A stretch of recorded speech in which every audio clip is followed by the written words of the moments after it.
You know bubble wrap? That fun stuff you love to pop? It protects fragile items in packages.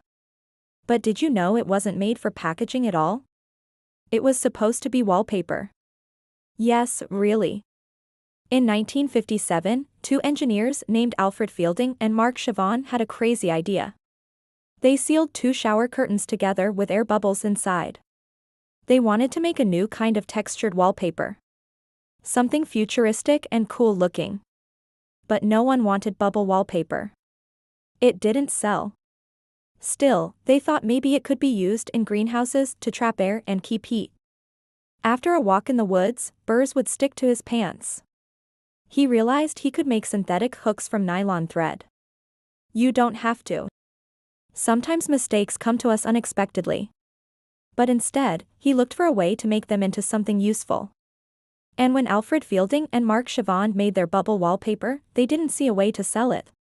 But instead of giving up, they kept trying. They found a new use for it until finally it became a huge success. Like when the British scientist was creating plastic or when the poison dart frog ate a poisonous beetle. But sometimes mistakes can be an opportunity. It took him 3 years, but finally he made it work. The result was Velcro. And it all started with a mistake. They stuck thanks to tiny hooks. At first, burrs were a nuisance. But then de Mestral had an idea. What if he could make a fabric with tiny hooks, too?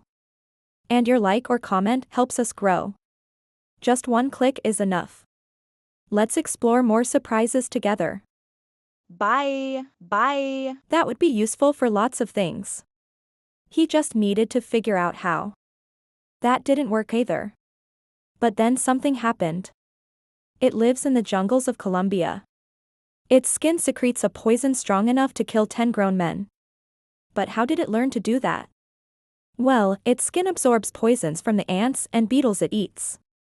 Poison dart frogs get their toxic skin by accident. In the 1960s, IBM released a new computer. It was fragile and expensive. They needed a way to protect it during shipping. And of course to pop for fun. So something that started as failed wallpaper became one of the most useful tools in shipping. A happy accident. The inventors offered their bubble product and it worked perfectly.